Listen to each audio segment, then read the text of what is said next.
Hi friends, ಇವತ್ತು ನಾನು ನಿಮಗೆ ವೈಟ್ ಚೀಸಿ ಮ್ಯಾಕ್ರೋನಿ ಹೇಗೆ ಮಾಡೋದು ಅಂತ ತೋರಿಸ್ಕೊಡ್ತೀನಿ. ಫಸ್ಟು ಅದಕ್ಕೆ ಒಂದು ಪ್ಯಾನಲ್ಲಿ ಬಟರ್ ಆ್ಯಡ್ ಮಾಡ್ಕೊಳ್ಳೋಣ. ಇದು ಹೋಮ್ ಮೇಡ್ ಬಟರ್ ಹೇಗೆ ತೆಗೆಯೋದು ಮನೇಲಿ ಅನ್ನೋದನ್ನು ನಾನು ತೋರಿಸ್ಕೊಡ್ತೀನಿ ನೆಕ್ಸ್ಟ್ ವಿಡಿಯೋದಲ್ಲಿ. ಅದಕ್ಕೆ ಚಾಪ್ಡ್ ಆನಿಯನ್ಸ್ ಮತ್ತು ಚಾಪ್ಡ್ ಕ್ಯಾಪ್ಸಿಕಮ್ ಆ್ಯಡ್ ಮಾಡಿ. ವೆಜಿಟೇಬಲ್ಸ್ ಆ್ಯಡ್ ಮಾಡೋದು ನಿಮ್ಮ ಚಾಯ್ಸ್. ನಾನು ನಮ್ಮ ಮಕ್ಕಳಿಗೆ ಏನು ಇಷ್ಟ ಆಗುತ್ತೋ ಅದನ್ನೇ ಆ್ಯಡ್ ಮಾಡಿದ್ದೀನಿ. ಇದರಲ್ಲಿ ಸ್ವೀಟ್ ಕಾರ್ನ್ ಬೇಕಾದ್ರೂ ಆ್ಯಡ್ ಮಾಡ್ಬೋದು. ನೆಕ್ಸ್ಟ್ ಇದಕ್ಕೆ ಗಾರ್ಲಿಕ್ ಪೇಸ್ಟ್ ಆ್ಯಡ್ ಮಾಡ್ತಿದ್ದೀನಿ.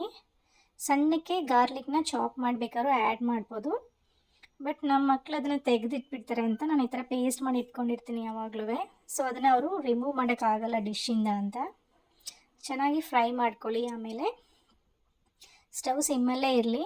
ನೆಕ್ಸ್ಟ್ ಇದಕ್ಕೆ 2 table spoons of refined flour maida add ಮಾಡ್ಕೊಳ್ಳಿ, ಫ್ರೈ ಮಾಡಿ. ನೆಕ್ಸ್ಟು ಅದು ತುಂಬ ಡ್ರೈ ಆಗಿ ಅಂಟ್ಕೋಬಾರ್ದು, ಸೊ ಅದಕ್ಕೋಸ್ಕರ ಸ್ವಲ್ಪ ವಾಟ್ರ್ ಆ್ಯಡ್ ಮಾಡ್ತಾಯಿದ್ದೀನಿ. ಜೊತೆಗೆ ಬಾಯ್ಲ್ಡ್ ಮಿಲ್ಕ್ನು ಆ್ಯಡ್ ಮಾಡ್ತೇನೆ. ನಿಮಗೆ ಆ ವೈಟ್ ಚೀಸಿ ಕನ್ಸಿಸ್ಟೆನ್ಸಿ ಬರಬೇಕಲ್ವ, ಅದಕ್ಕೋಸ್ಕರ.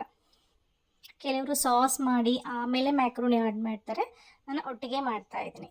ಮತ್ತು ಟೇಸ್ಟಿಗೆ ತಕ್ಕಂಗೆ ಸಾಲ್ಟ್. ನೆಕ್ಸ್ಟು ಚೀಸ್ ಆ್ಯಡ್ ಮಾಡ್ತಾಯಿದ್ದೀನಿ.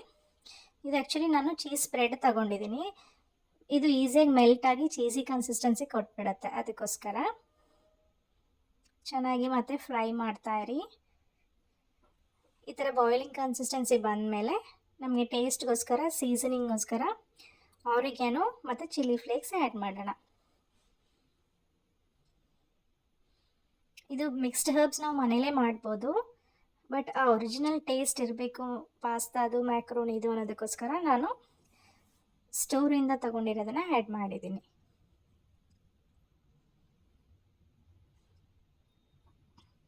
ಸಾರ್ಟ್ ಮಾಡ್ಕೊಳ್ತಾ ಇರಿ. ಸ್ಟವ್ ಸಿಮ್ಮಲ್ಲೇ ಇರಲಿ. ನೆಕ್ಸ್ಟು ಆ್ಯಡ್ ಮಾಡಿರೋ ಅದಕ್ಕೆ ಬಾಯ್ಲ್ ಮಾಡಿರೋ ಪಾಸ್ತಾ ಅಥವಾ ಮ್ಯಾಕ್ರೋನಿ ಆ್ಯಡ್ ಮಾಡಿ ಚೆನ್ನಾಗಿ ಮಿಕ್ಸ್ ಮಾಡಿ ಸರ್ವಿಂಗ್ ಕನ್ಸಿಸ್ಟೆನ್ಸಿ ಬರೋ ತನಕ. ತುಂಬ ಗಟ್ಟಿ ಇದ್ದರೆ ಬೇಕಾದ್ರೆ ಮಿಲ್ಕು ಅಥವಾ ವಾಟ್ರು ಮತ್ತೆ ಆ್ಯಡ್ ಮಾಡ್ಕೋಬೋದು. ಈಗ ನಮ್ಮ ಮ್ಯಾಕ್ರೋನಿ ವೈಟ್ ಚೀಸಿ ಮ್ಯಾಕ್ರೋನಿ ರೆಡಿಯಾಗಿದೆ. ತುಂಬ ಈಸಿ, ಚಿಲ್ಡ್ರನ್ಸ್ಗೆ ಸ್ನ್ಯಾಕ್ಗೆಲ್ಲ ಕ್ವಿಕ್ಕಾಗಿ ಮಾಡಿಕೊಡ್ಬೋದು. Thank you for watching.